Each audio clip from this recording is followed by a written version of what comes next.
Pratham going as Prime Minister for the final time. I hope no more OGs in the upcoming comps.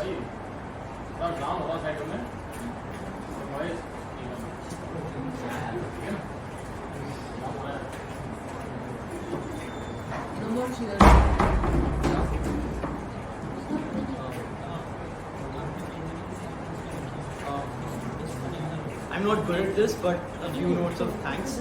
Thanks to my partner Shashwat first for being an amazing person, for constantly nagging me in between rounds and saying how nobody else deserves to be first but us. Thank you for that. Then I think the next note of thanks goes to my parents, God. Thank you. I think seniors, Vansh, Angad, Singh, Isha, Pranjal, Bahuna, everybody, they the effort that they've put in have shown in the form of two D2 teams in finals. This is something that is surreal. It's something I did not expect, but it's something that I genuinely appreciate my seniors for. Next, friends, Sudiksha, Himan, Mishra, everybody. I don't think I'm forgetting names. Joshi, my partner, long-time partner, he's not here, but thanks to him. Midhavni for manifesting this finals. She's been telling me that I'll be in the finals.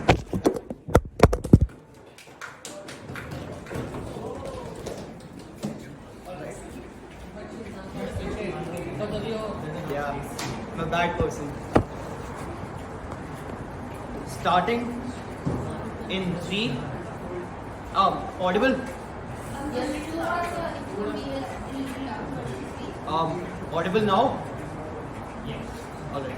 Starting in 3, 2, 1, go. I think first thing to get clear in this debate is when is this decision being made. We feel like this decision is being made very close to the comp. There are multiple reasons for that. First, had this decision being made a long time before the comp, this person would have had multiple opportunities to approach different people to team up with. This person is successful, that is already mentioned in the context. So they probably know a lot of people, but they also had a lot of opportunities to team up with multiple people because significant people wanted to team up with them, wanted to form a team with them and form an alliance with them. Because of which, given all of these opportunities are out, this is likely the decision is going to be made in a short term. That is, the comp is approaching close, the comp is near, because of which most people have already formed teams, or the people that are left are likely the people who are probably not as serious about debating, or people who are not as competitive in debating. Because of which, the comparative on opposition is simple. Either this person does not participate in this competition or does not opt into words, or the second thing is that they go with a person who is probably not as experienced or probably not as serious about debating, and the likelihood of success are already minimized. Why are both of these things worse off than X and Y teaming up? I'll prove to you in this debate.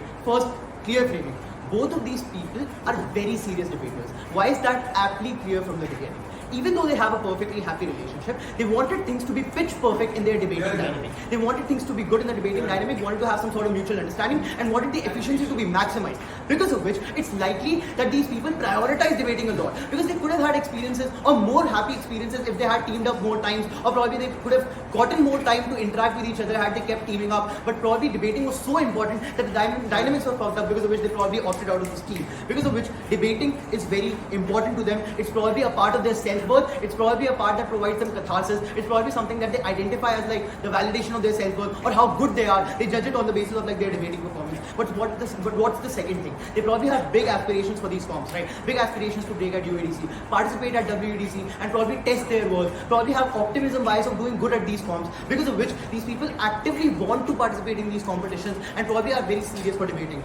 What is the argumentation? The first line of argumentation there. We feel like there's great opportunity cost. I'll take it myself.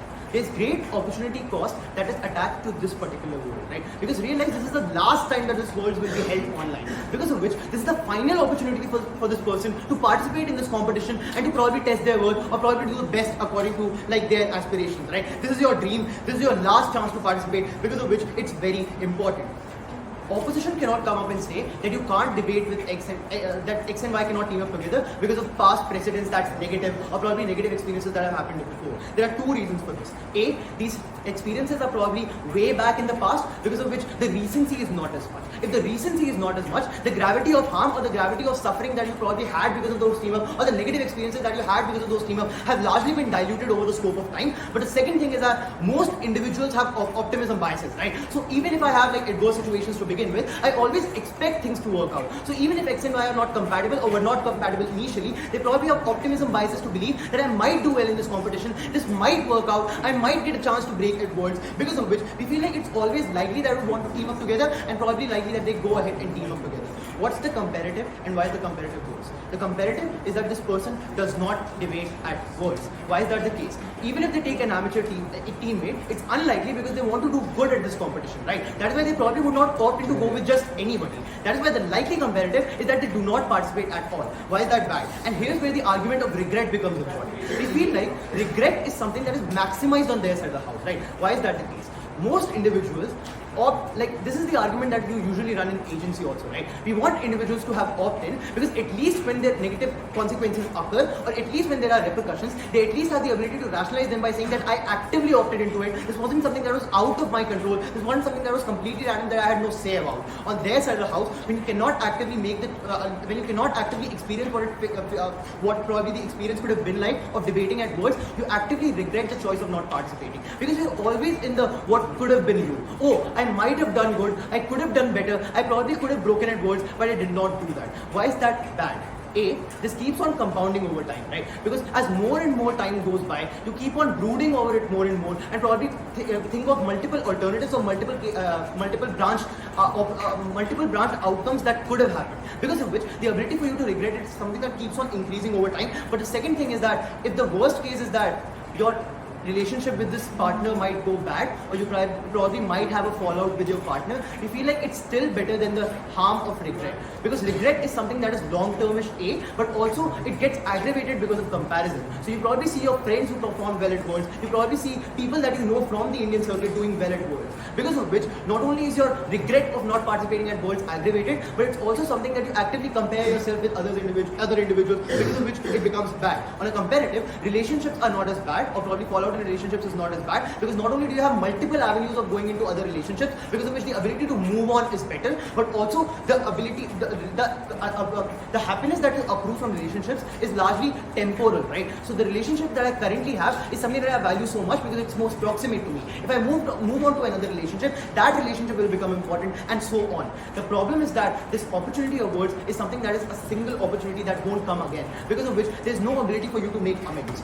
Debating is so important to your self-worth, and majors are so serious to you. You probably plan well in advance for these majors. That means you have ample amounts of time to go and find other partners. Why is the comparative no participation? No, it's not about having fallbacks. It's about maximizing efficiency with the same person. If that same person opted out of participating with you, the plans that you had of probably maximizing performance with this person go out, right? Because if I prepare for words, I want to have the best chemistry with just one person, because this is the likely outcome at words. This is the person that I will be teaming up with. If this person backs off, I have no other alternative, because the efforts have to be concentrated in one direction to get the maximum impact or get the maximum output. You won't diversify your efforts because that reduces the chances of you getting the best performance out of one single team. What's the second argument? You feel like insecurity is something that is a great harm on their side. If you do not team up with this person, even when you do not have any partners, this person is likely to feel that, oh, I was probably such a bad debater that he did not team up with me, even when they were in a desperate situation, or even when they did not have multiple people.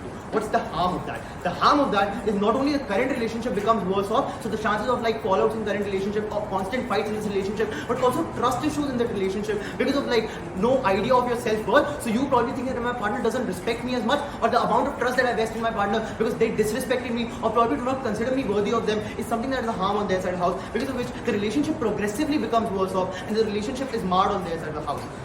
Why is the comparative good, and why do we find the trade-off? If X and Y team up and they do not break, we are still fine with that. Because A, you can rationalize it better because it was a very big form. It was a very big form and multiple teams participated. That's why the ability for you to cope with it is still better. But the second thing is that these people know each other, because of which the ability to dilute their like sadness or probably talk to each other and get over it is better. On a comparative, when you don't participate, this regret is something that keeps on compounding over time, but it's something that you do not have an opt out of because you do not know what the alternative was. Even in our worst case, if this person has a fallout in the relationship, that's still better because the harm is doubled on their side of the house. Not only do you have an insecure relationship, but the regret keeps on compounding. On a comparative on our side of the house, even if you have a fallout, you can probably move on from that relationship or do not have the feeling of regret of what could have been, because of which.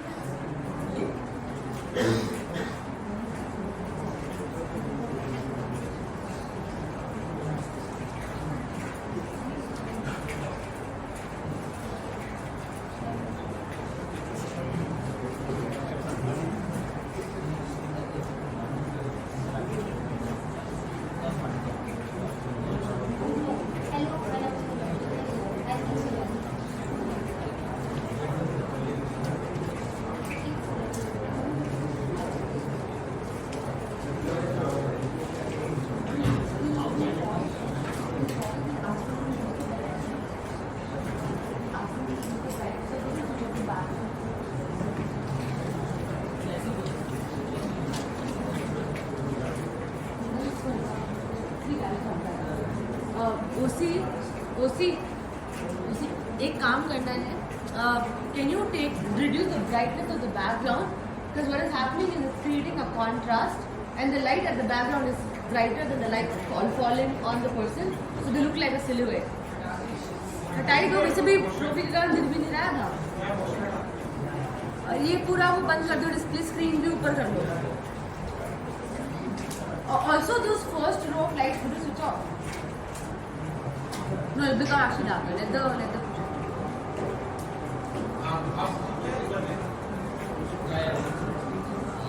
yeah, much better. Should I try turning off the lights? No, let the lights be. I think then there will be no light in this area.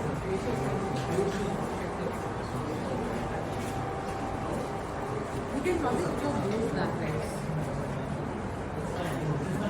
This works for it. Lights. Yeah, this is perfect. Ready when you are. Starting in 3, 2, 1. A good and happy relationship, which we have the fiat to assume is a status quo based on the info slide, is rare and hard to achieve. Government wants to throw this away for a hobby that you are doing in your 18 to 20s, that you are not going to engage much further in your adult life and probably forget and get over it eventually. And by the way, in all likelihood, on either side of the debate, you are not going to break in majors because you know what? Numbers game. We know that if we don't know any further impact on the actors, we assume that they are the average debater. 10% until 15% of teams break in worlds. Majority of teams don't break in worlds. Majority of teams don't break in UADC. Majority of teams don't break. We do not see why they even have a benefit on their side. 2 questions in this debate.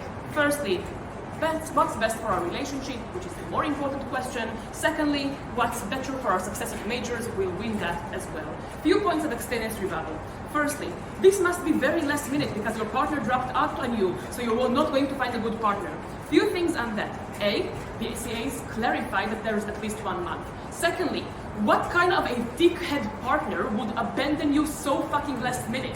We don't see any alliances and likelihood on why dropouts happen last minute. We think that most partners who are sensible people who care about their partner and know that they want to succeed in majors probably plan in advance and know if they have more commitments, and if they see that they have uncertainties about the success, will let them know sufficient time in advance. Lastly, we have so much alternatives. The Indian debating circuit is huge, and much like Europeans have PEP, I hear you have things like Mysore or Ingo or Mumbai University of Distance Learning. You can find many shams to fucking find a different partner, even if you don't have a competent one in your own society. So we don't think finding a competent partner is going to be an issue. On regret, A, symmetry. Insofar as we prove that you're going to have terrible harm in your relationship, this is also a decision that you can regret. Secondly, we think that you're likely to know, if we prove to you that this is the right decision, that you have made the decision for the right reasons, rationalize it to yourself, and not really regret because you know you made the right choice, especially when your partner is going to reaffirm this to you. Thirdly, you are not going to stay a 20-year-old fuckwit forever. I wanted to be a scientist in high school. Do I regret it nowadays? No, because I grew up and I have different interests in life. We don't see why this regret will last forever. Let's talk about your relationships. Why do we think they are going to be terrible? Several things. Firstly, during the preparation season, and note, this is not just the major itself, the 1 week in which you're going to be stressed. Throughout the preparation season, you'll do many prep comps together. You're going to be at many practices and spars trying to build up 2 worlds. And in every single instance, you're going to hate each other. A, because during preps, the stress will get the better of you. You are short in time. You do not have the privilege of wording yourself in the most nuanced and unoffensive manner. If you think your partner is wrong, you are going to utter without thinking about it, this is a bad idea. And this is easily going to lead to many misunderstandings and hurt feelings. Secondly, whenever they don't do something you agreed on in advance, which all partners don't do, eventually, at some point, you're going to take it personally. Note, don't buy a mischaracterization that says this is just like fight that you have with your regular partner, because this is personal.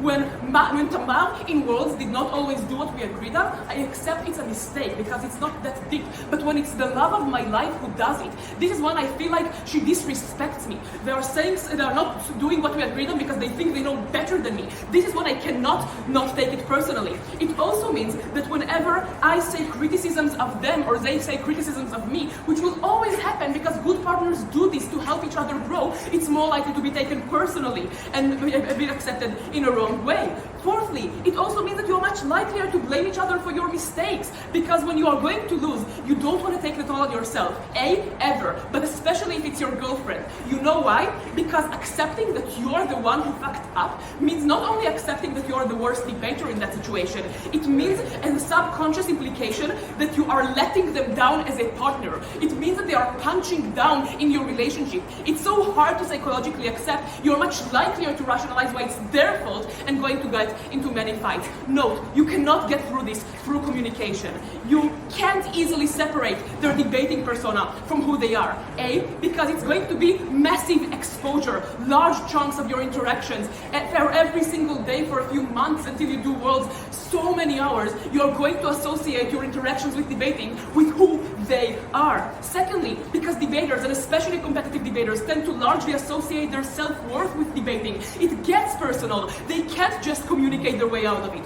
Thirdly, because when you end up conversing outside of debating context, you're going to be so tired from debating that surely you're not going to try to be very nuanced and on clash when discussing about your relationship issues, because you want to first once just talk about your emotions and not try to convince a judge, which is again where you're going to be not the most sensitive and rational self. Lastly, because when there's so much pressure from majors, it's hard to make the mental leeway to actually care about someone else. Why do divorce happen more frequently when there's some economic crisis? Because when both partners experience an external crisis in addition to a crisis in their relationship, they do not have the mental space to deal with their issues. Before I move on, extension please.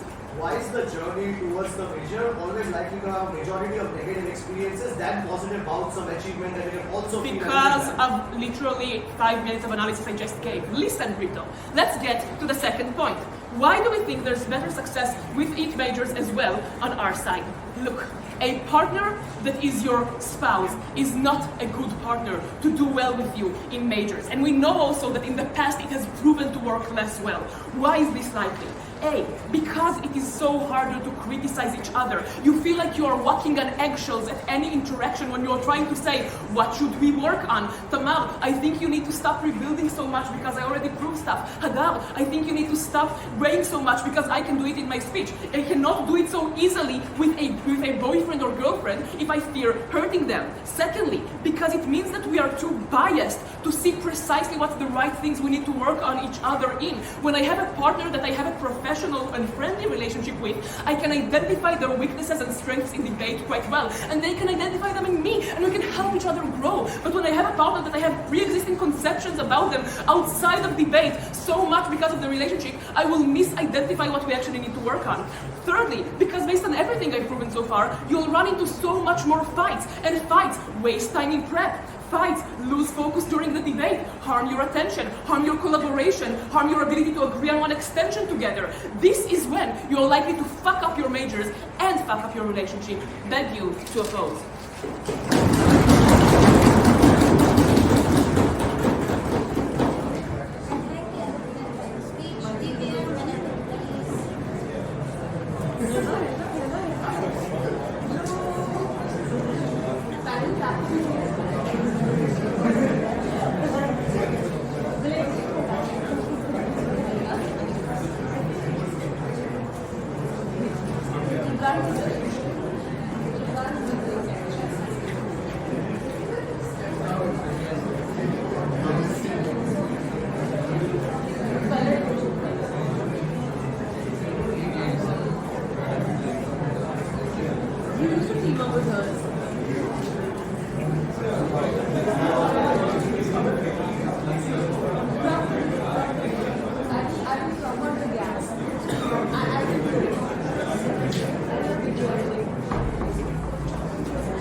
Please, the people at the back, please quiet down. We'll start.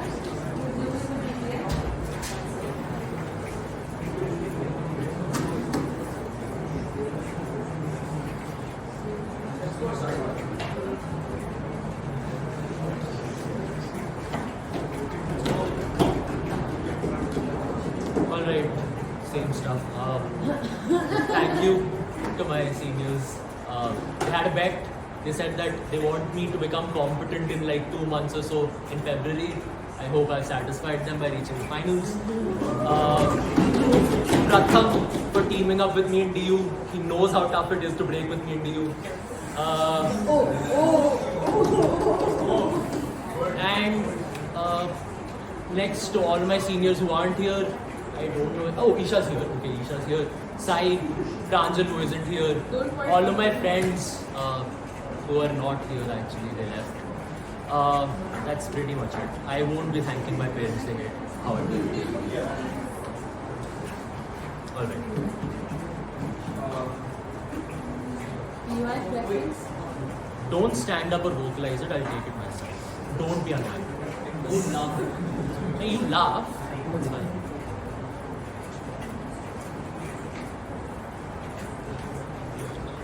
Alright.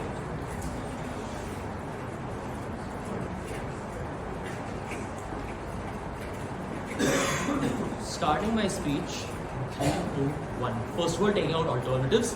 Majors debating is a university thing. That means finding a Mumbai one and getting fucking trashed by Robert Barry is a very likely possibility that you have. You don't want that to happen. You don't have an Abhishek Acharya to save your UADs by saying it's not important now. One. Secondly, that means that alternatives you have within your university level is very unlikely. You have team-ups that have already happened. It's unlikely that these alternatives exist like excessively. That means you have to team up with someone who's probably bad or not as good. This is important because you do want to do well at Worlds. You want to maximize those capabilities. If you aren't able to do that, you probably like self-deprecate. You see yourself as not worthy enough. You go forward and see that your main hobby that you had and you prioritize so far, like you probably prioritize putting your relationship aside to do well in it. You go forward and fail to do well in that. Important. Because if ops analysis is, you go forward and take on an alternative which is probably better on, they need to prove why this alternative A exists or B is actually good enough. Because A, you know that your partner has succeeded well and has actually done well. This is important. I think like teammates and be doing well together is something that you can at all points of time develop or even get a little better at. I'll take that comparative and say that no, nothing gets better and it's absolutely worse off on our end. I'll take that analysis as well. I'll prove to you why this relationship dying off altogether is still a better one. What's the utility of relationships? I think the idea that you want to derive from relationships is that, oh, you go forward and have a sustainable relationship with this person. You see some sort of utility, you see some sort of balance coming on in this person. You think that, oh, I want to have, like, if tough times come, I have a fallback mechanism. This means that this tough time that is coming, and Hadar's analysis is right, this is just a hobby. This is something that you won't continue to do throughout your life. Life throws fucking tough issues towards you. If you aren't able to solve a fucking hobby together, which you probably both prioritize right now, it's unlikely how you prioritize problem when you go forward in a relationship together. A, they need to prove why this relationship altogether goes forward and manifests into something better on their end. If they don't actually prove to me that this relationship, once you've actively dumped each other, like debating terms, how does it go forward and manifest in better terms? Because right now, debating is the most important thing to them. At a point of time, literally no alternatives possibly exist. You're going forward with a fucking trash can towards and not prioritizing this person. You probably see that if one person does better than the other, you probably likely see this as an analysis that, oh, this person was already always better than me. This person took someone random and then went on. One analysis. It's unlikely you have epistemic access to know why the incentives of this person rejecting to team up were what exactly they were. We didn't work back earlier, that's fine. Why aren't you teaming up with me right now and literally no other alternatives exist? Is it because I'm that bad that you'll do better without me with someone who's as irrelevant as that? Or is it just that you don't see as much value in me? These questions keep staggering. These questions and ideas that, oh, this insecurity stays in the minds of people if this is such an important thing in their mind. They need to prove, A, why relationship and problems coming through it. And I understand, fine. The work up to majors is tough. You have to probably bond together, you have multiple fights, you realize that these are things that are bad. I think you want to actively get better and get past these problems because you do want to do well at words. I think the idea that majors are coming and you too don't have actual alternatives to go forward, you work out on these differences simply because you want to do and achieve a pragmatic benefit. You don't fight as much in prep. You probably have this work division. The Pratham will weigh up, I will matter load. There's an understanding that we go forward and develop. I think these two are rational people. They want to achieve pragmatic benefits. That means that they have an understanding of achieving something which is actually as distant as words. They need to do well and have active benefits and active analysis on what is going wrong. This is good because I think this leads them to actually interact with each other and what problems they had earlier. I think this urgency that's created suddenly because the ambit of words coming so close to them in an unprecedented manner leads them to tackle problems that they had earlier, because earlier they didn't have any sort of urgency to solve this sort of debating problems that they had. This means right now to achieve at the highest stage of debating, the mecca of debating which they see as their personal incentive and personal good, they work on those differences on our side. On their side, they get ignored to eternity when they go forward in this relationship and try to achieve I don't know what, because you try and avoid any sort of troubles that come to your side. I think multiple problems and different problems face people in life. That means I might be having a professional issue, you might be having a personal issue. You want us to deal with this together in a relationship. Right now, these two have a fucking same problem and they're not able to deal with it. This is important because if you aren't able to deal with issues that are your own and collectively, it's unclear how you devise a plan and actually work out in a relationship when you have different issues. Who you prioritize, what you prioritize, how you solve those issues. It's unclear. At least right here, you have a pragmatic way to go forward. Analyze your prep matter analysis. Go forward and take these steps to try and do well. The alternative is you either not going to debating. I'll take that down in a while. There are many situations in life in which you can handle issues and work over them that are not A, high tense, short-term, time-limited when you don't have the ability to do it in a rational way, and B, you're 20 and stupid and hormonal. Amazing. See. You have a relationship outside debating and not within it because you consider relationships are you type. How do you preserve it unless you want to cheat? Perfect. First ignore O. They say that and I'll not say 20 and hormonal at all points of time. I think problems strike people and people who are so competitive at all points of time in the same manner. That means if a competitive analysis in this mind exists, that means me prioritizing tackling my own problems at all points of wherever I am in life. I want to do well in my job. I want to progress further. I want my child to do well in school. All of these factors exist at all points of time. That means competitiveness is something that exists throughout your life. Wanting to do well, having that ambition is something that stays throughout your life. It's unclear why it's restricted to debating. I think this is the place it's getting channeled out right now. It's unclear why it won't happen further. They say that you see relevance in this relationship. Yeah, I think if you see relevance in this relationship, you probably go for and prioritize each other. You prioritize solving issues. That means the active issue in your life that which you aren't able to overcome right now is fucking like sitting in prep for 15 minutes and giving 14-minute speeches. If you aren't able to overcome that and try and do well in life, I think you aren't able to tackle problems later on. I think these are pragmatic harms. They say that, this prospective harm that might befall on you that you prioritize differently. They need to characterize this better. But because I think that this is a very face value problem that if you are able to tackle this, then only you have the ability to go forward and tackle problems that are bigger. They say that no, you'll be able to tackle problems that are bigger, like probably should we have a child or not? Should I take this transfer of job and shift to a different city? These are bigger problems. These are implications on other parts of your life. This is an issue that only affects your debating. It's a singular, it's a tunnel vision thing. You have one decision, either team up or not. At that point of time, you have multiple alternatives and decisions to opt into. How does this indecisiveness or prioritization value the relationship more on op? I think we overcome issues on gov. Debate from OG.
Okay. I hope I'm clear. All judges, fine, great. Starting my speech then in 3, 2, 1. Let's first get a simple things out of the way. First, on regret. Note the info slide already states you have participated in majors before and done well. I'm uncertain if you have regrets of never participating in a major. Point number 2. OG tells us that you know what, you'll face multiple stresses in this point of time. When you're not able to overcome these stresses, you also probably fail at life. This falls for 5 reasons. 1, this degree of stress, as Hadar pointed out, in terms of it being short duration, high intensity, and very little recovery time, are not applicable in most real life situations. 2, most crises that we face are not mutual crises that both of you are simultaneously facing in real life. 3, you're probably 19, you probably become more mature as time goes later on. 4, Hadar gives you multiple unique mechanisms in terms of why stresses are unique to debating. What OG tries to do is generalize it to real life situations without telling why those real life situations are comparable to debating. 5, note over here, unlike the crisis that they described, in these crises, either one of you are to blame. Hadar uniquely analyzes too. Either you blame yourself and say that you know what, you are the worst partner, you are letting your partner down, putting yourself in the worst position to debate, like making the person feel that they are punching down. Or secondary, you blame your other partner and risk of hurting their feelings. Most crises do not have this nature or have this scenario. I think then this idea and stress falls flat when they don't respond to any of the mechanisms that you do. Next up, in terms of rational people, right? Hadar has 2 minutes of analysis telling you why rational people, given the conditions of debate, given the dynamics of prep time, and number of losses, number of stresses you go through, probably act irrationally, especially when the stakes are high, especially when many emotions are riding and you're in an elimination round, etc. You then need to respond to these mechanisms to state that they're acting rationally. It can't stand independently. That being said then, let's just additionally cement this down in terms of our relationships get worse. Firstly, even if the relationships last a major, the fights continue post a major as well. First, if it is reversed, if you break up, that's irreversible. Irreversible harm done. 2, even if you don't break up, you still keep the memories of all the fights, jabs, criticism that happened throughout this entire process of multiple competitions, elimination rounds, and majors. Which then means whenever you see them making a mistake, you probably feel like, hey, you know what, you had ignored me before as well. This is not something that happened one up, this probably happened before. Or you know what, you probably think you're better than me. Wow, that's a recurring trend, etc. That probably exaggerates the amount of harm that you take whenever these small mistakes repeat over time. 3, note over here, in relationships, actions don't matter in a vacuum. It's more rather how you interpret these actions, right? Especially when by competitive debating, your actions are primed in a lens where you see an active competition between you all, or you see one partner putting themselves a higher pedestal than the other partner, then that automatically primes you to see many interactions that could have been innocuous in nature to be actually harmful or malintentioned. I think all of these then means that even if relationships survive, it probably becomes much worse in the future and leads to negative externalities. No. I think CG case will be quite simple. They tell you, you know what, you're going to have so much more fun doing this major. Let's go up these benefits. Note over here, you're still going to pursue this major and ask of the house as Hadar already analyzes to you by multiple means. We'll go to in terms of that, the counterfactual later, but firstly, why are the benefits mutual? A, you're still going to do prep comps, discuss about debating, discuss about strategies, probably have mutual preps, probably have mutual spars, right? Which then means most of fun interactions that happen in terms of maybe cracking jokes, discussing about debate, still happen on our side. Secondly, in terms of going to offline comps, you still probably go to similar amount of offline comps and try to compete against each other, which probably means you're still able to enjoy the amount of fun times that you have, maybe hanging out, maybe cracking jokes, etc. We're unclear if that really goes away on our side. Secondarily, you still act as emotional support for each other, try to empathize with each other's situation, and it is much easier on our side. We don't have to actively blame the other partner, right? Because many times whenever you're giving emotional support to another person, you may have to paint someone as a villain even though it may not be so. That's much more difficult to do when you are the villains in the picture. Finally, note over here, you still have many other positive experiences that you can have in terms of dating and things outside of debating. That still remains. I think we have multiple positive externalities on our side. But note over here, what does get exacerbated is the negative externalities. Because that, as Hadar analyzes to you, is A, unique to debating, probably doesn't happen on our counterfactual. But secondary, it clearly gets worse in terms of multiple analysis that she gives. I think then CG has to clearly weigh against why the positive triumphs over the negative and B, actively respond to a mechanism of how this negative exists. But finally, understand over here, most people dream big, right? They have higher expectations as compared to, let's say, what their actual capabilities may possess. Everyone wants to break deep into a major, etc. Which then means at a point in time you have a failure, or even if you break, but you don't break up to your mark, there's a heavy amount of disappointment that many times may end up attributing their partner and may end up leaking into conversations future on. Now, the counterfaction on the other party. Note over here, very trivially, the Indian circuit is quite big. You have many debaters over here. You have many people who are actively competing, many people who don't even have 6-7 years. At that point of time then, Especially when you have multiple universities that you can go into distance learning programs, such as the Mysore University, or let's say the Mumbai University distance learning exam, that probably means that you can team up with people other than yourself. Secondarily, note, you still have a great degree of time remaining, probably a month or so. And very importantly, when the context slide says that you have maybe teamed up with other partners, that probably means that you may have teamed up with some person before. They may not have become a permanent partner, but you probably have experience of teaming up with other debaters before if you picked up your partner who maybe eventually discharged you, right? Which then means it's not like it's a completely foreign partner to you. This takes care of, let's say, the skill argument that you know the other partner is going to be bad enough itself. But secondary note over here, especially, let's say, there's also a possibility of, let's say, teaming up with people from within your stock, probably grooming them, probably training them within this period, a part of which you still may have been active in, as you can see in multiple stocks and growing them, right? Which then means it's unclear whether or not it's an entirely foreign partner to you, but even if, let's say, you're grooming someone, that could also be a potential positive experience. I'm unclear why that's going to be so particularly bad for them. The difference and the way of you to make over here is one, given all our argumentation, what is the likelihood of degree of success on their side? But secondarily, for a moment, PRS, read out. If you're young, dumb, and broke, there was a value of preserving this relationship. You were also the best of relationships with the best of managers, also in terms of divorce and breakups. Sure, let's weigh up on relationships now. Firstly, the context slide does give us fiat to assume that you are in a happy relationship, right? All things indicated in this slide towards that. Note that happy relationships are difficult. They need lots of work, they need lots of compromise, they need some understanding and chemistry built together. These are not easily replicatable. But secondly, when these relationships break, you go through a great degree of heartache that negatively affects your mood, that negatively affects your capability of doing other things, that probably leads you to be moving away from stressful situations. If let's say you have a breakup doing this, that probably is an extreme negative externality that affects your performance. But if you're going to a rough season relationship, it actively affects your mood, as many people in this room know. That still affects your performance, right? I'm not very clear then, but it's so easy to move on. Sure, you can move on maybe 3-4 years later, but you probably don't move on within 1 month. Secondarily, relationship is logical priority to success, as I've already proved the link over here. But thirdly, note over here, it's very difficult to find other relationships, especially for debaters who spend most of the weekend streaming on laptop. It's difficult for other people who are not in this activity to empathize with what they're doing or understand why so much of their time is going away in this activity, which then means you probably have to, let's say, find someone from within the circuit, right? But secondly, that's probably difficult because the awkwardness created because of different dynamic that exists over here. I'm unclear whether you can find an alternative fast, but secondarily, I'm unclear if you're able to cope up with all the stresses caused by any damage to the relationship. At that point of time, when you're already something good going on, and you can potentially get some success in asset, I'll probably take it as compared to hedging it all, taking a huge risk and letting everything go to waste. Very, very proud to oppose.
Alright, starting in 3, 2, 1. just want to take this out that it's very easy to find partners. If debate happens right now, and Acharya being on the exec could not say Mumbai 1, Mysore 1 literally got called out in AVP. I think at that point of time, if the debate happens right now, it's very obvious that because the precedent existing, it's very difficult for you to do whatever they wanted to do for the last 2 rounds. But here's what I want to say. In terms of why this is an online major and perhaps the last possible chance that you would ever get. Which means, here's the thing. The next time you can ever have a chance would essentially be a physical offline major. So it's something that Oji doesn't talk about. What are the problems with those things in the first place to begin with? One, most of Indian circuit essentially are people, even if they have the will to do so, do not essentially have the financial capacity to essentially go ahead and do so in the first place to begin with, in the first place. So it's not only about convincing the other person in terms of this untested partner to essentially get him convinced for a debate, but also spend tons of money in the entirety of the process. And if the uncertainty is so clear that you can be disqualified, probably less and less people would be essentially opting into this in the first place to begin with. Probably I need a 1 year of acquaintance with DTU to essentially ensure that I can pull that Mumbai 1 in the first place to begin with. But lastly, here's the thing. Even if, say for example, you have the visas and everything, even if you want to go and you have the financial capability, some countries like Madrid would essentially think you as illegal immigrants and essentially deny you a visa in all instances. I really hope Vietnam and Panama essentially do better for the Indian circuit, in which most of them got rejected. In those circumstances, I'm unsure why you have a huge amount of pool that you can essentially go ahead and access. At that point of time, all that analysis is largely flippant. And if that untested partner, I'm not going to say your partners don't exist.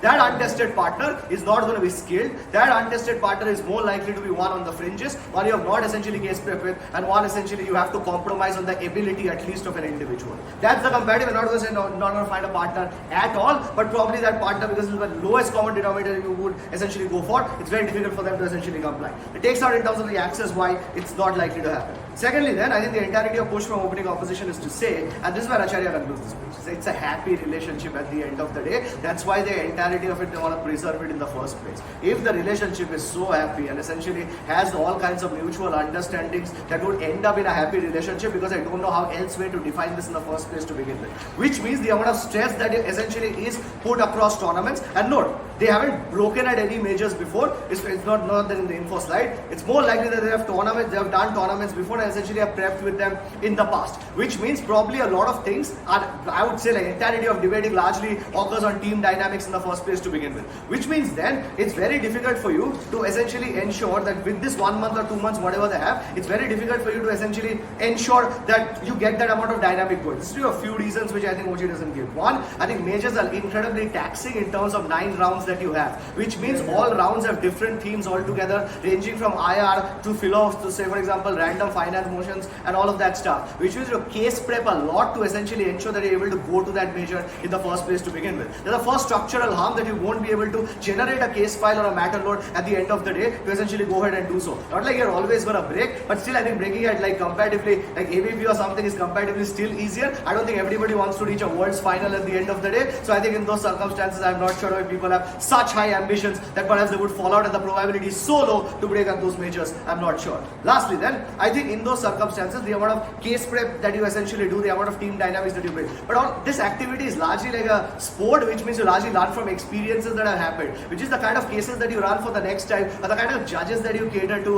or the kind of themes that you essentially deal with, all are contingent in terms of past experiences with that individual. Which means if this, your Y is comparatively more adept in this region, you're more likely to have those synchronicity going on with them in the first place to begin with. Which means all of their argumentation in terms of fights within case prep or essentially calling other individuals out, I think calling the other person out, I think those things are largely likely to be mitigated simply because of the fact that this is a happy relationship and that level of understanding already exists. If case prep literally had experiences, maybe taken 5-4, 4-3 and 3-2s in finals, I think at that point of time you're more likely to essentially go through these kind of hardships together. That untested partner is not going to have that in the first place to begin with. Before I argue in terms of why that's in the vast majority of instances is going to be a bad outcome that you're going to regret, or even if it's a good outcome you still lose. Yeah, be right.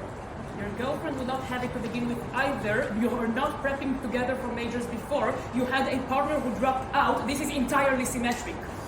You literally knew this person before, you probably met them in university, you talked about debating. If this is debating is so crucial as they consider, you probably, even if you didn't prep together, you probably had conversations about debate. I went to this tournament, it went out in this way, perhaps let's discuss this case motion, or how do you, what's your opinion about this topic. I think those conversations largely happen in the same university. I can do more contextualization here. These are people in the same university, so probably you bump into each other every other day, perhaps like are in the same class, or perhaps in the same dynamical range, which is these conversations are always likely to happen with the other individual. If debating was such a huge part, then I'm not too sure in terms of why this is something that is likely to go away. Also the potential of you asking like why, which is still in good terms with that person, because you feel that's a choice that can be legitimately exercised on the golf bench, which means in those instances probably you still have acquaintance. You can't say like why also like just like comes out of in the air. So I don't think that's really something that they can push forward. Why are you more likely to fail than on their side of the house? Because all of the mechanisms that I told you, if you go towards with this untested partner, the first thing I would say is the value of goals that you set as an individual. At that point of time, when you essentially have set this goal that you have to break at a major, and note, there's nothing written that I've broken at a major already.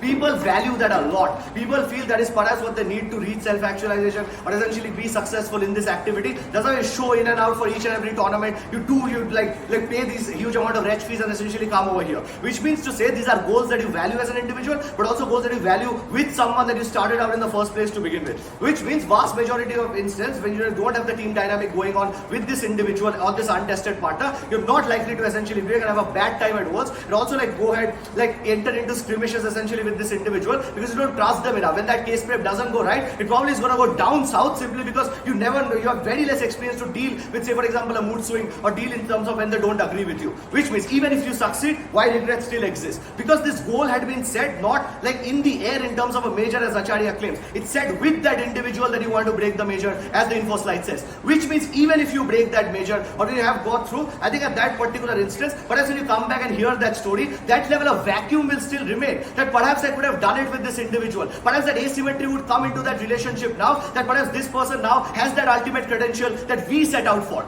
That asymmetry is that's created at the end of the day by essentially when you break actually, but that vacuum is something that you can still not get away because that goal that you had initially set was with that individual. And all of these conversations that you're going to have in university, all of the conversations that you're still going to have with this individual also means that this is largely going to be brought back up and up again, which is even in the best case, they still break with that individual. I think that sense of regret, because that goal was very specific in the first place to begin with, still makes you have that regret. That's unique from what opening said. For those reasons, closing up it.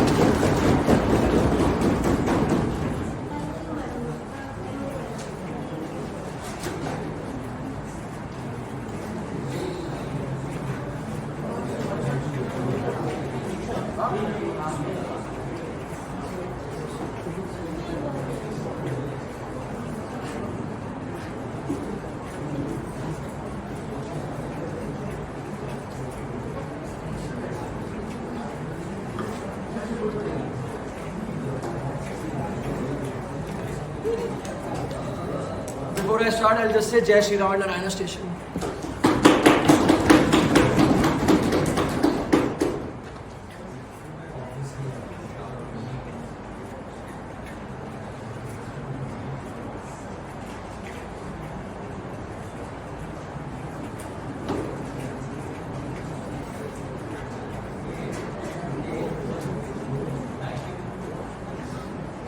Okay. POIs probably just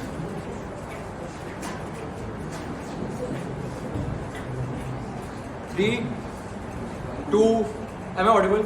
3, 2.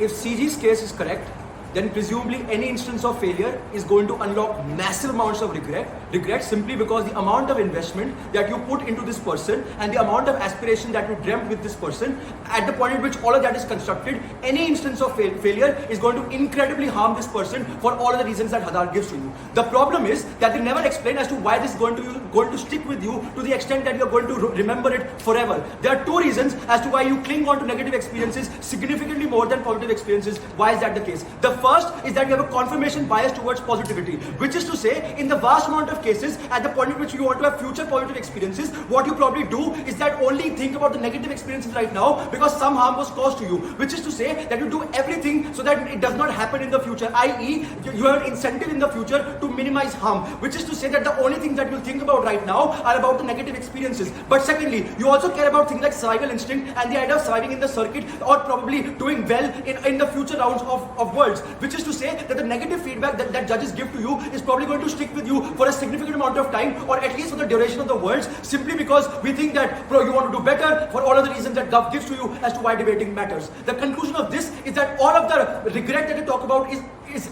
unlocked exponentially on their side of the house. Why is our worst case still better than theirs? And this is the engagement that frames out Gov bench. The first is that presumably this is an untested person who you have not done enough majors with, or who you have not debated enough with. Presumably it is easy for you to scapegoat this person as the reason for your loss, or to scapegoat the lack of preparation as the reason for your loss. The comparative on their side of the house is that when you put massive amounts of investment into this person, the problem, sit down. The problem is that the problem is that you blame yourself for the kind of decision you made simply because the fact that the amount of regret, the accountability of the decision and the failure is what you attach to yourself. We think on our side of the house, you are able to rationalize that and scapegoat the untested partner for it. Secondly, OGs are out of this debate because they can't just say that the comparative of this debate is that, oh, you will never go to a majors. The funny part about this is their own framing is that debating matters to this person, but more than that, performing in majors is something that's a massive opportunity and that all teams agree with. This means that all of Pratham's speech is out of the open final simply because it's contingent upon them proving that you never participate except you do.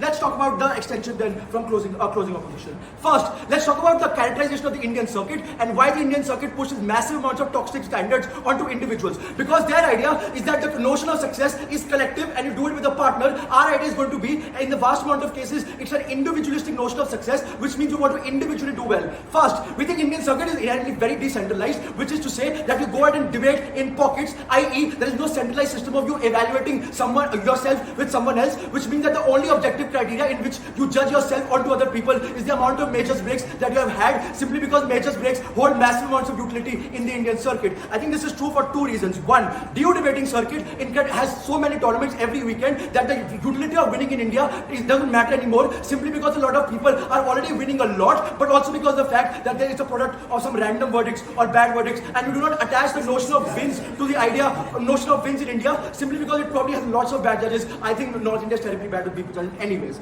The conclusion of this argument is that winning in India does not matter, but what does matter to this individual is breaking at a majors and doing well at a majors. But the third thing to say is that presumably if this is the last opportunity that you have of going to a majors, you are going to go. The conclusion of this argument is that you are going to go to a majors. The problem with opening up is I think the benefit of relationships is extremely uncertain because they don't exactly explain whether they'll be able to go and preserve the relationships or the sanctity of relationships, simply because the fact that one top half for some reason assumes that the only notion of relationship can be monogamous, which is to say that presumably when I'm in the debating circuit, I want to hook up with a lot of people simply because I want to interact or I want to probably have more and more experiences, and I think this is incrementally better for the vast amounts of people. There are other more certain things that you have to fight for in the debate. The first is interaction with bigger debaters at the point at which you get feedback. Even if we think success is unlikely, we think this is a mechanism that helps you interact with other people or learn from Hadar Goldberg when she comes to Vitark, probably the world's best speaker. We think this is more important than winning the open final. But secondly, it's about having fun with other people. So if I'm an IA at Vietnam WSDC, I presumably want to go and probably see what is happening in Vietnam, or probably drink at the floating bar during break announcement. And I think that is something that I care about. The third is that presumably this is going to be your last majors. So even if the win does not matter, the fact that you went presumably matters. Why is this the most important thing in the debate? And this is the meat of the extension. We think that in the existence of your romantic partner, you are unlikely to go and interact with other people because you are subliminally going to feel pressurized to interact with other people for two specific reasons. Where's my sheet? Yeah. The first is that at the point at which you go to an offline majors or you go to an online majors. But okay, so let's deal with this online majors first. I think one, Adjudication is incredibly bad and it has monopolized the debating circuit in Asia. So most of the things are moving towards, and most of the things are moving to offline anyways. Number two, I think Panama WDC and Vietnam WSDC are all offline. So it's unclear as to why most corporations are going to have online majors. But thirdly, even if online majors are there, presumably you can just hack the system and you learn to do that. at the point at which he found one loophole in the UADC constitution to make that team in the first place. The conclusion of the argument is that you can easily change partners. Their argument is that is absolutely bullshit. Let's talk about interactions first. Why are interactions going to be incrementally harmed on their side of the house? The first thing to say is that the presence of the romantic partner significantly means that your ability to interact with other people or other romantic interests significantly reduces, because when you go to a majors, the expectation out of you as a partner is that you have to stick to this person for a significant amount of time simply because you are going to a country abroad where you cannot interact, but the fact that you are the only person who can be for the other person, which is to say that the amount of pressures that subliminally are placed upon you are significantly more to the extent that you cannot meaningfully interact. But secondly, you have this incentive to take feedback from judges simply because you do not want criticism for your speeches, which is to say that if a judge goes and criticizes your partner for the kind of performance you had, you are going to internalize all of that and you're going to massively regret that, which is to say that individuals have a preemptive incentive on not interacting with all of these good judges simply because they do not want criticism which can potentially go ahead and harm the relationship in the first place, for all of the reasons that Hadar gives, but never explains as to why this is going to be the thing that the vast amount of individuals care about. The conclusion of this argument is that interactions are going to be significantly harmed on their side of the house. Why is this the most important thing in the debate? First, I think this is one, relationships, you can form more relationships in the future. Presumably, if you're a senior debater who's probably ending their debating career, you can just stop debating and explore a relationship post-debating. So Gav, or the top half, and CG for some reason had to explain why there is the only notion of one true soulmate in this world as opposed to the only notion of monogamous relationships, which they don't explain. We explain that you will incrementally interact with a lot of people. But secondly, we think that the experience that you get from other people is also significantly important because you want some amount of validation from other people. Even if you do not break at words, which is also unlikely, at the very best what you do is that for some good speeches that you get, the individuals actively validate you for the kind of performances you have. The problem on their side is that you are not able to access that validation simply because it comes at the cost of the criticism to your romantic partner, and that is a point in which you will never feel happy. At the last, what I just want to observe about GovBench is all of their case is contingent upon this individual being able to achieve success through this romantic partner. I think context right already mentions that that's unlikely because they've had past experiences where they have not gelled well together. So they have to exactly explain why the romantic association also translates into a good debating association. They have not done that, proud to oppose.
Cool.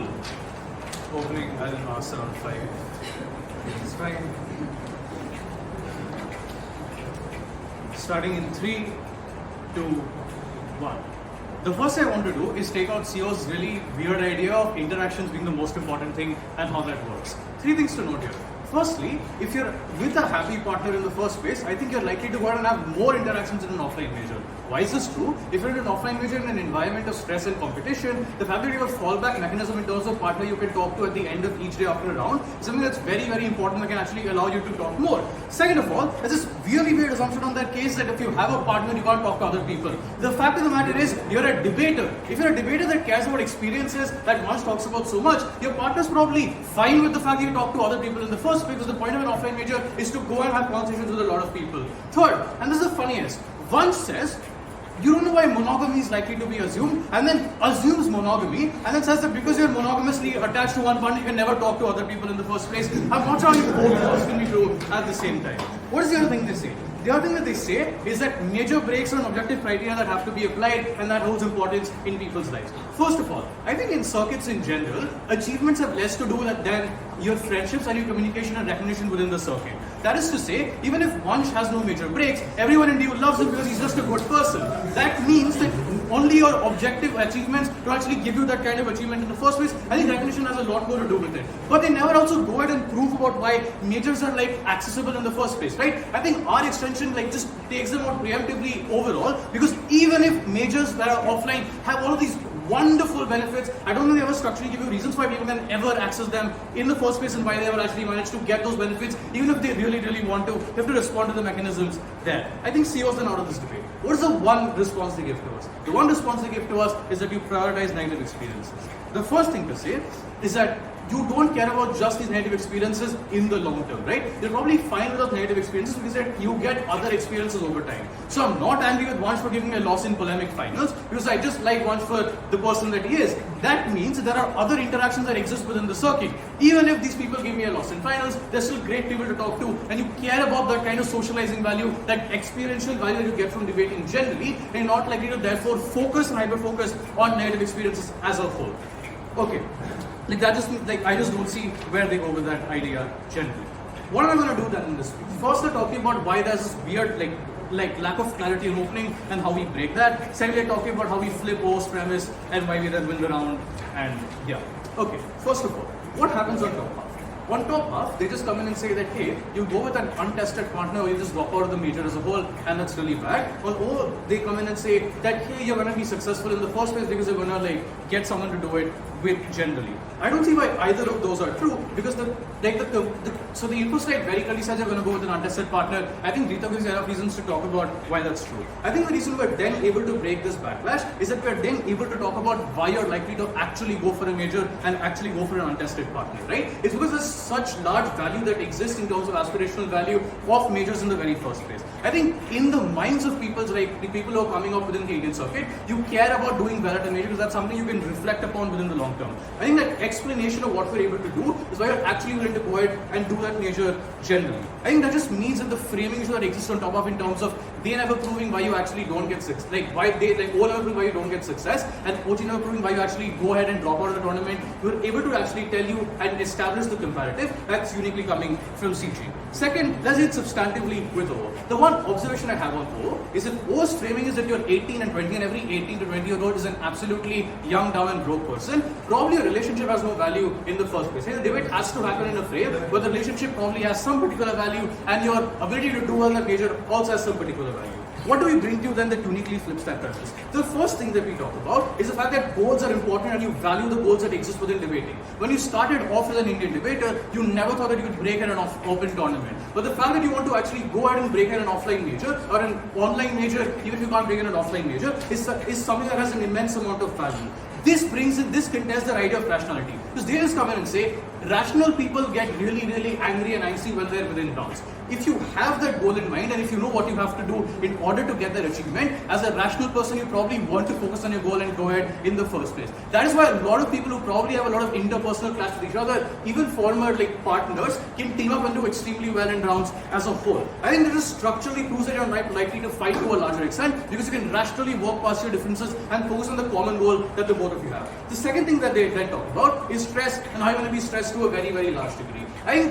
I think your partner is actually the best person to deal with this, right? Why is this true? It's because of the fact that if you have fights between people, your partner is the one that can deal with them better. Your partner knows you best. Your partner knows what to tell you to calm you down. Your partner knows how much space to give you, how to deal with like you being angry and stressful in the first place. If you're competitive generally, I think there's no other individual that actually is used to that fact, right? Partners keep fighting amongst each other far more than you fight amongst with anyone else because you're just that close to your partner as a whole. I think this is why the framing that Vitark gives you in terms of being a happy relationship is important. Because if it's a happy relationship, you probably, at least in the short term, care about the fact that you can deal with your partner, you're willing to give that kind of headspace to your partner generally, and if you're structurally not likely to go ahead and then be antagonistic towards them, ignore them completely, and have large amounts of fight and things like comms and prep time. Before I explain this further, sir. Wanting to do well does not magically give you self-control. The thing is, we've all been socialized from a young age to prioritize love over a hobby. We dreamt of love since we were 5. We learned what debating is when we were 18. Debaters might be nerds, but they're still humans. you never give structural reasons to us to prove your premise, right? Your main premise is just to say that people are going to fight with each other more than they're not going to fight with each other. I think you have to learn, establish why that's true, other than giving instances of why that's going to happen. Okay, let's think with that idea of being personally let down and why being let down is not such a bad thing. I think debaters are used to things like failure. Look at Natsar finals. Look at RCL semis. You do really well in debates, but you don't expect to do so, and you might get out in times where you don't want to. I think to a very large degree, then you don't account for these negative externalities to a very large extent because you get over them in the long term. But finally, and this is important, Tito comes and talks to you about the fact that you're likely to do good in this major even if you don't have this previous experience. I think that breaks the entire deadlock in terms of how you perform better generally. Why? It's because you have one, experience because you're a successful debater, and two, some basic amount of compatibility. The reason I could break words with Karthikeya or break hostels with Angad even though I haven't talked to Angad at all at that point of time is because of the fact that we were both basic competent debaters that knew how debating worked and were therefore able to get that some amount of success. I think that proves that even if you don't get that level of interaction that opening opposition wants to talk about, and you have a last minute partner replacement, you probably have enough competence to go ahead and change. I think we proved to you structurally then that you're not likely to have large amounts of fight, you're likely to work at some particular level, but even if all that doesn't work out, Tito comes and explains to you why even if you succeed with an untested partner, that gives you a large amount of negative experience when you come back and you talk about the fact that hey, I broke words, even though we talked about breaking words on our first.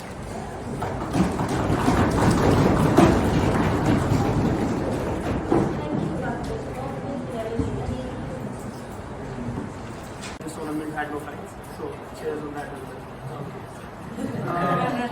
Yeah, exactly. Good. Ready? Starting in 3, 2, 1. If this is an online majors and you can access people from across the country because you don't need to be physically present at the venue, I think you can go ahead and choose the person you want to debate with on outside the house. That's the real comparative, and not that you won't participate. So I think opening government largely is out. I think you can go ahead and team up with someone from Bombay for that matter. Trust me, if I can do it, you can also probably do it. Also note, I think, and let's first take out closing government because their case, I don't see a case at that point, but I think our large extensions of why positive interactions happen between X and Y is derived from opening government, right? Let's first take out closing government. Their case is that you need to case prep with your partner in order for you to succeed.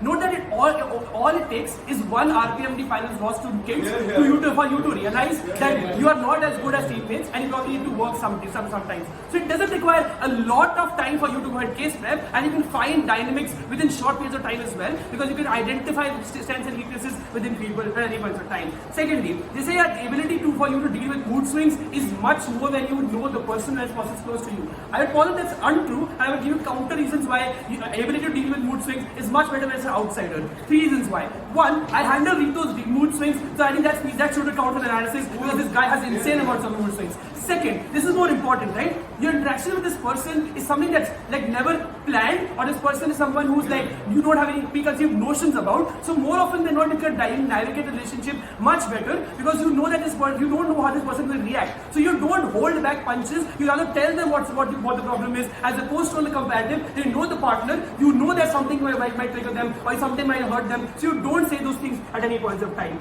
Lastly, I think your interactions are professional with this person, right? When you are not allowing a personal thing to overpower the debating itself, the professional interaction of the nature of this professional nature of this interaction means that you just care about the skill of this person as opposed to caring about what this person is outside the debate room. That means you probably don't want to say some things on government to the person who's close to you because you know that you might feel that person might not go on a date with me after this because they're so pissed at what I said. So you largely moderate your interactions to that extent that it harms you and also harms the other person because you never have constructive feedback towards them. That doesn't exist on our side of the house. I think you can engage in much more civil discussion on our side, right? But then they say that you can have a fallback of a partner when you go to offline majors. I think it also fallback itself is not true. I think it leads to overreliance in this partner, so you never engage with a lot of new people that you could have engaged on our side of the house. I'm going to come to that whenever I talk about the extension.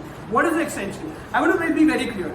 top half engages in a clash where they say that you have negative experiences and you have positive experiences, you can navigate those experiences. They don't tell us, like even if it's like 50-50, they don't tell us what sticks more to an individual and what harms them more. I'm going to be very clear here. Every human being has a self-preservationist mechanism built within them. Self-preservation in of itself is a positive virtue. What happens as a consequence when you face negative emotions or when you face negative experiences, because that's bound to happen in a speculative sport like debating. When you have negative experiences, I think the point at which those negative experiences cuts across your confirmation bias of positivity in life, I think you ruminate on those negative experiences much more than positive ones, because you always expect positive to happen. So when positive thing happens, you don't like feel the level of catharsis, or you don't feel incredibly moved by that thing because you had a bias towards that thing in the first place. But when negative things happen, they cut across your bias and you tend to ruminate on them more. That means negative experiences stick more and they harm more. And this is what opening option never does. They tell you that the negative interactions will happen and that has multiple implications, but they don't tell us why those implications come about in the first place. So we unlock all our opening options, harm that they push on government at any point of time. Secondly, and this is more important, it's easier to scapegoat the other person. This is crucial, right? When I did not win IIT finals, I couldn't blame Sai or Vansh. I literally blamed myself because I knew that I couldn't harm the relationship that I had with these people. But when I did not break at UNDC, I let it said that Rito is an idiot who doesn't know how to debate. And this is exactly what I do at every other competition I go to Rito win, because I know that this guy can't debate. It's not my fault. It's easier for me to rationalize the loss in of itself. That means I don't dwell on that loss much longer. I can move to the next competition at any point of time. That ability literally unlocks a large chunk of my catharsis that I derive from debating, because I don't dwell on negative emotions more, but rather I can move forward with them more quickly. But I want to just note, if you can go and team up with people outside like your own like immediate like connection, like your partner or whatever, I think it gives you the ability to talk to more people across the spectrum, right? So when you experiment with new partners, you probably judge them on the level of CV that they have. If they have previous major breaks, I'm going to team up with you only then. When you go and do that, I think you interact with more people outside your immediate circle. That more interaction, and this is something that Vito does very well, you go ahead and team up with these people in random competitions, so you can build bases across Southeast Asia, so you can literally go ahead and then engage with these people when offline majors next comes about, right? When offline majors hits, you have a lot of people you know who are coming to the same place and engaging with you. I think these interactions are important because it expands your worldview, the ways of this argument. It expands your network as opposed to locking you in within your own partner, which becomes an over-aligned mechanism. On our side of the house, you engage with more people that can give you a wider perspective of how debating works, but also wider perspective of connections across the world. I think just pragmatically, those people can also bring you gifts like pineapple cakes, so that's also very nice. Before I go on opening government. There are three things that are sort. One, no one ever on the other three benches has happy relationship, and closing benches don't have an extent. I got your POI. You deal with the happy relationship. I got your POI. You don't avoid it. I got your POI. It's not a POI. I think they could have done better at actually had a case. Sure, man. Prove your extension that people in a relationship can't interact with other people simply because they also value social interactions because they're debated together. It's not randomly ranting and not moving. Listen.